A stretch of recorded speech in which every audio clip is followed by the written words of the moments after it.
Dear students, I welcome you all for the third module of Metallurgy chapter. Let us have a small recap of our previous modules first. We have learned about the physical properties of metals and non-metals. We know that metals give different colored flames with flame test.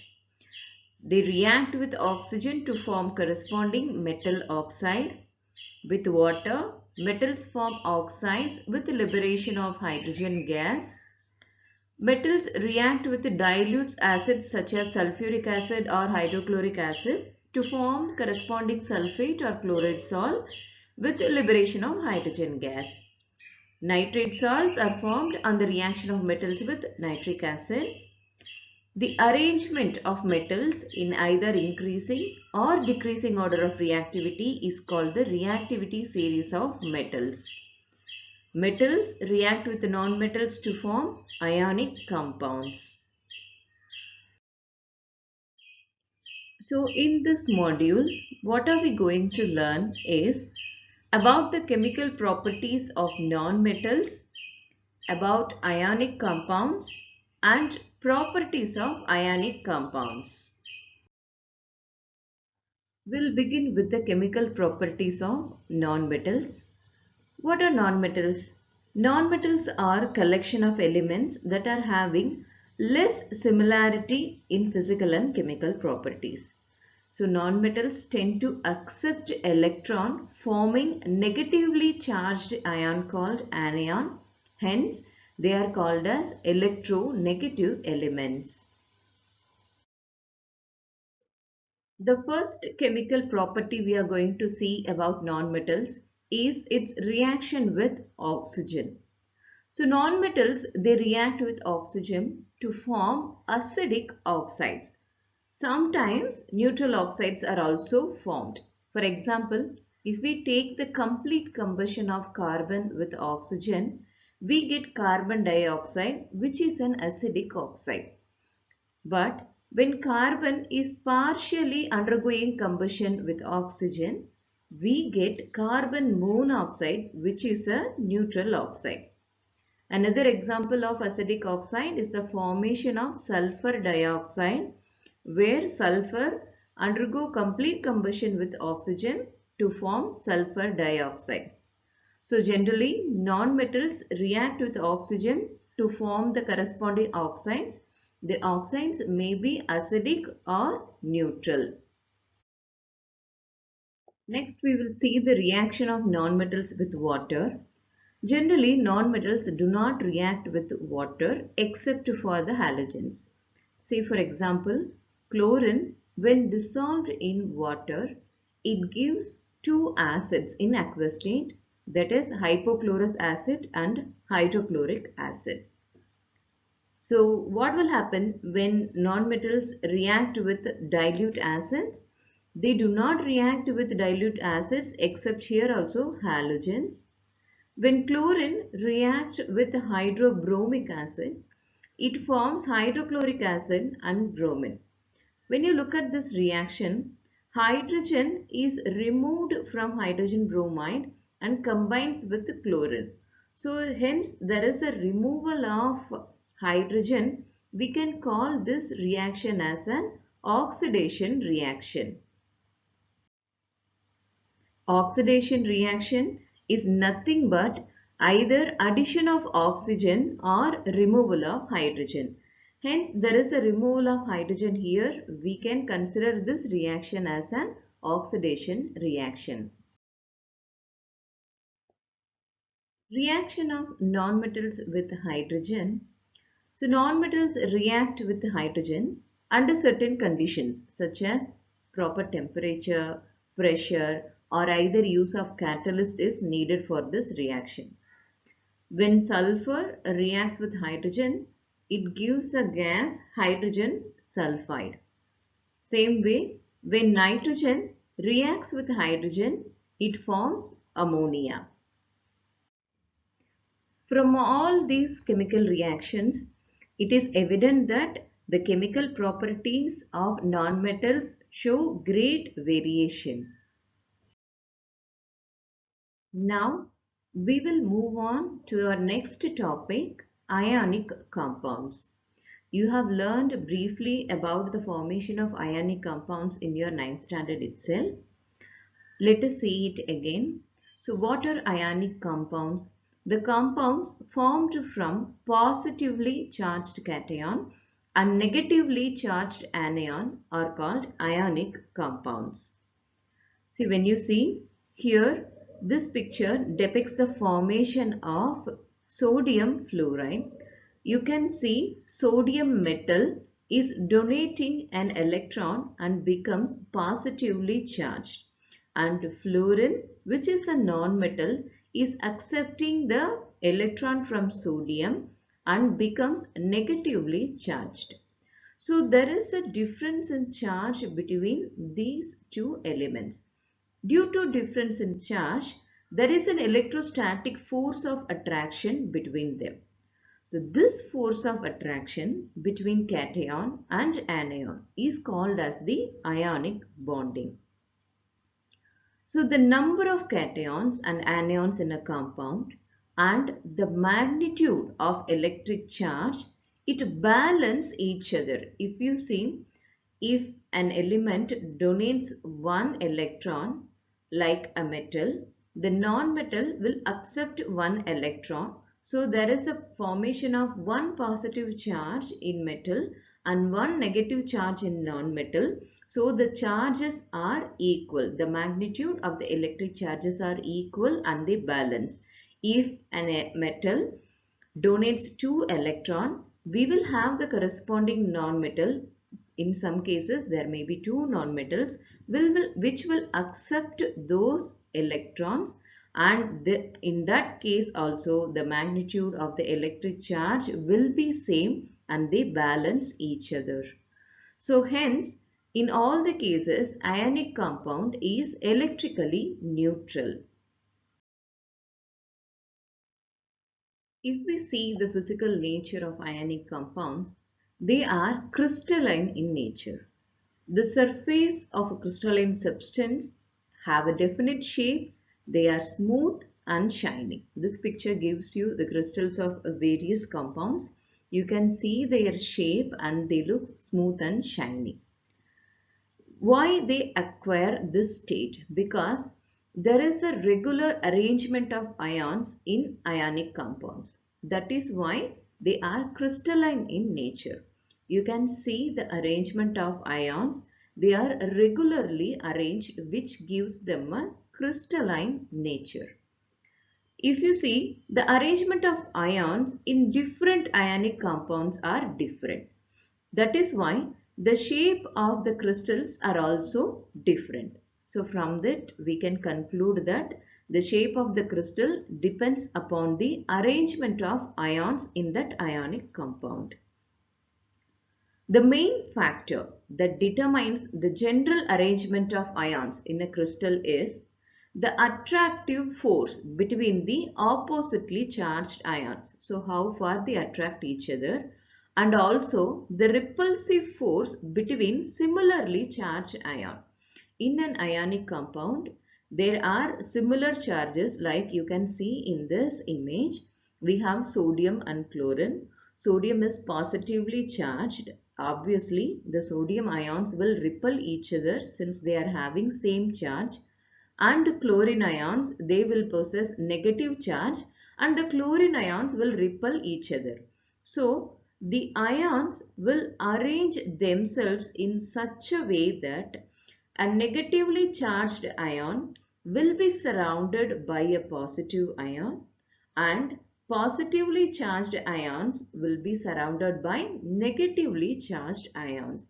So this gives them a definite crystal shape.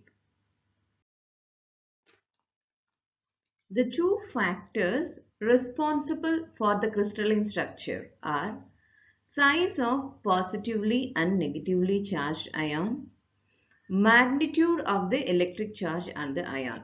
These two factors decides the crystal structure of an ionic compound. The electrostatic attraction in the neighboring ions with opposite charges is very strong. Of course, we know that there are two different charges, positive and negative. So naturally, they exhibit a strong electrostatic attraction between them. So this is the reason the melting point and boiling point of ionic compounds are very high. This table gives you a variety of ionic compounds, and you can see the melting point and boiling points of these ionic compounds. So they are very high because of this electrostatic attraction. So the ionic compounds are very hard. The reason is the same, and they are brittle. That is, they can be easily broken into pieces. Let us learn more about these ionic compounds through an activity. So for that, we need apparatus such as metal spatula, burner, carbon electrodes, beaker, cell, lamp, press key, electrical wires, etc. And the chemicals required are samples of sodium chloride, potassium iodide and barium chloride salts along with water. The procedure is, first you have to observe the physical nature of the above samples. Then place the sample of one of the salts on a spatula and heat it on the flame of a burner. So here is the burner. We are taking any of the salt sample in the spatula and heat it in the burner and see what is going to happen. Then we are going to repeat the same procedure using all the other salts as well.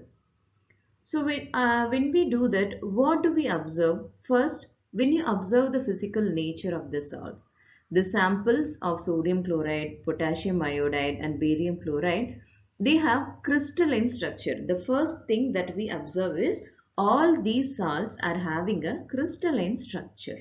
Then at room temperature, they exist in a solid state. But when you heat it on a flame, these salts do not melt. See, the amount of salt we are going to take in the spatula is very small, and we are going to heat it up in the burner for some time. When you heat it up, these salts do not melt. So from this we understand that they have high melting point. So from all these, we can conclude that these salts are ionic compounds. We are going to do one more activity in which we are going to assemble an electrolytic cell by using a beaker, and we are going to have carbon electrodes which will act as positive and negative terminal. We all know what is meant by electrolysis. We have learned very well in your 9th standard. So we are going to dip the electrodes in the solution of any one of the salt. First, we are going to take any one of the salt solution and we are going to dip these electrodes in that salt solution.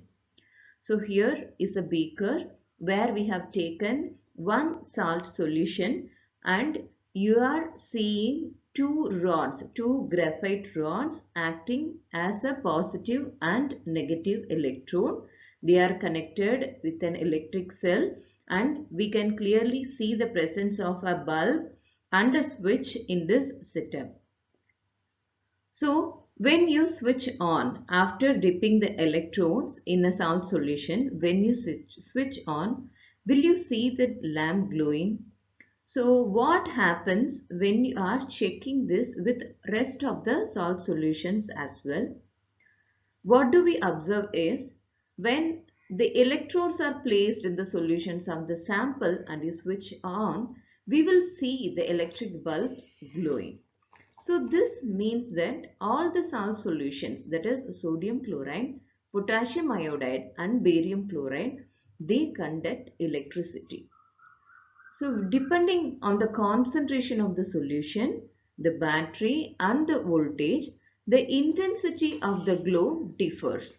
So this experiment clearly states that the aqueous solution of the ionic compounds conduct electricity.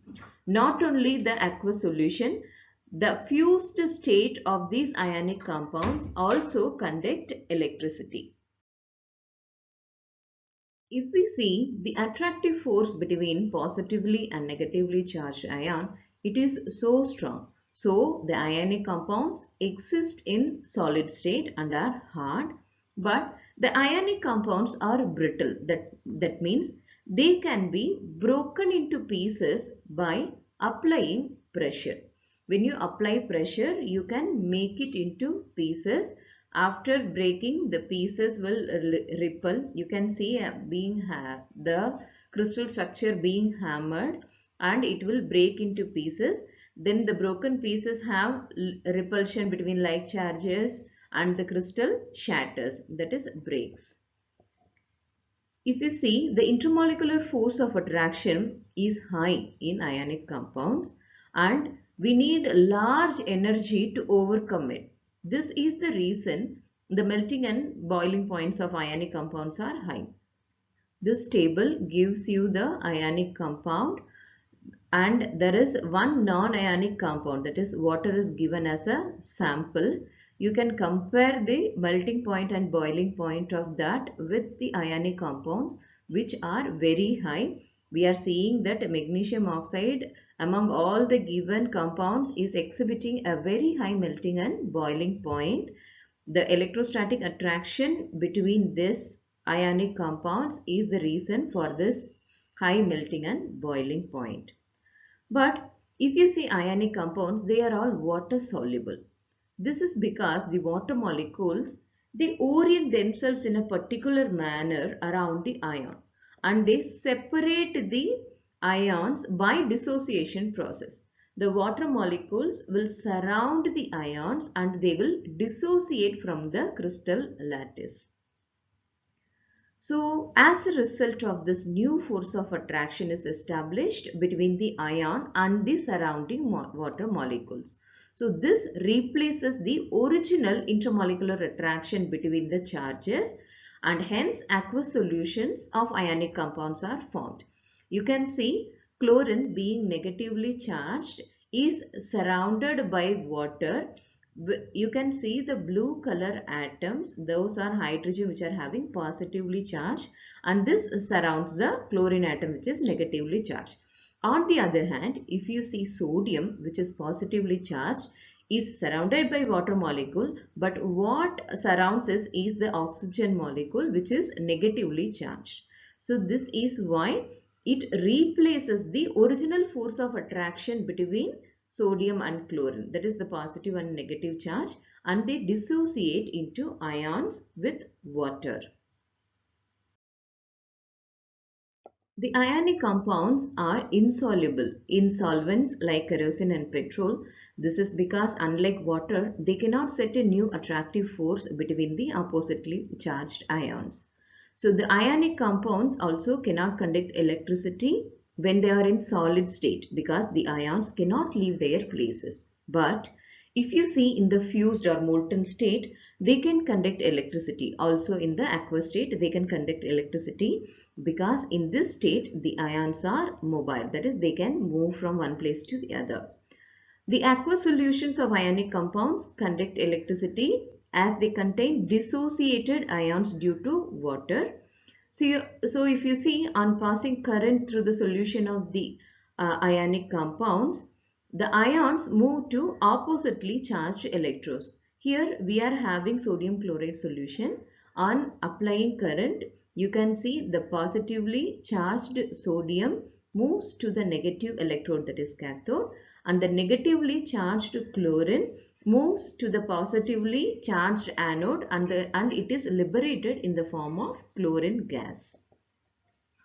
So due to this electrical conductivity in fused and dissolved state, the ionic compounds are called as electrolytes. Now we are having a very good understanding of ionic compounds. Let us summarize the points we have learned in this module. So nonmetals first react with oxygen to form acidic or neutral oxides. Generally, nonmetals do not react with water or dilute acids except for halogens. We have learned that nonmetals react with hydrogen at certain conditions like temperature, pressure, in the presence of catalysts, etc. The compounds formed by cation and anion are called ionic compounds. The ionic compounds are crystalline, have a definite shape, and are smooth and shiny. The crystal structure depends on the size of the ion and the magnitude of electric charge on the ions. The ionic compounds exist in solid state and are hard. They are brittle, means they can be easily broken to pieces by applying pressure. They have high melting and boiling points due to high electrostatic force of attraction between the ions. The ionic compounds are water soluble. With water, they dissociate into ions. They cannot conduct electricity in solid state, but they can conduct electricity in molten state or in aqueous state. So that's all about this module. The more about metallurgy we will be learning in the coming module. Thank you, children.